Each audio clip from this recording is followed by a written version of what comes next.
Les enfants se construisent avec des mots qui deviennent des expériences sensibles. Pourquoi? Parce qu'ils ne sont pas coupés de leur émotionnel. Cela viendra avec le temps.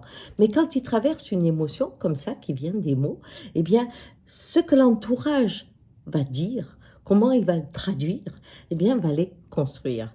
Et je vais vous donner un exemple. Quand j'étais petite, après avoir été l'aînée, la fille préférée, eh bien, j'ai eu 3 sœurs. Donc, j'étais noyée dans la masse. Et c'était difficile de perdre ce privilège de l'aînée.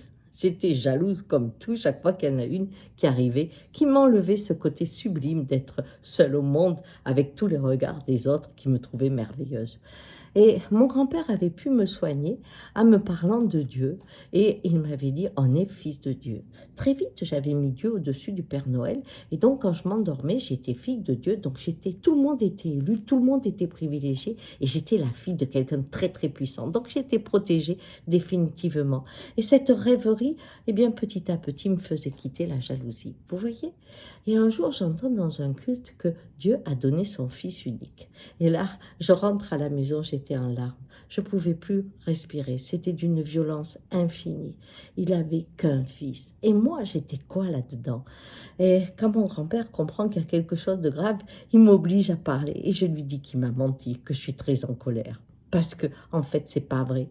Hein? Il y a un fils unique. Et lui, il reste unique. C'est pas comme moi, où j'ai dû accepter mes sœurs. Nous, on est en dessous. Et lui, il est au-dessus. C'est l'élu. Et là, mon grand-père réfléchit, je sentais que ses yeux étaient pleins de larmes. Et j'entendais ma grand-mère dire derrière, cette petite, elle réfléchit trop, elle va avoir une vie compliquée, tu sais, je crois vraiment. Hein. Mon grand-père dit, non, non, le chemin, il faut beaucoup réfléchir.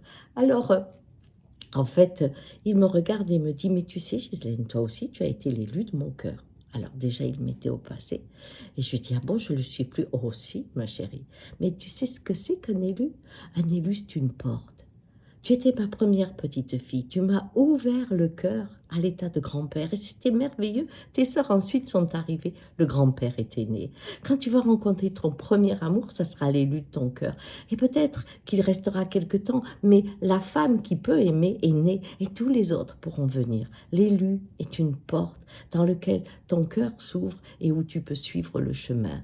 Jésus, ça a été une porte où beaucoup de gens se sont engouffrés dans cette nouvelle réalité comme aime ton prochain comme toi-même. Mais il y a Bouddha, il y en a d'autres, il y a Mahomet, il y a plein d'hommes qui sont des élus parce qu'ils sont des portes dans lesquelles on peut aller sur ce chemin. Rien de plus, ni au-dessus, ni au-dessous. On reste tous avec la fonction qui nous est donnée. Des fois, on est une porte, des fois, on est celui qui prend le chemin. Dans tous les cas, on fait partie du monde, dans la bienveillance de la création. Voilà. Donc, hein, aujourd'hui, où on est en deux élections, où on se combat pour être au-dessus, non. L'élu est une porte par laquelle vous pouvez vous exprimer. Rien de plus. Ciao.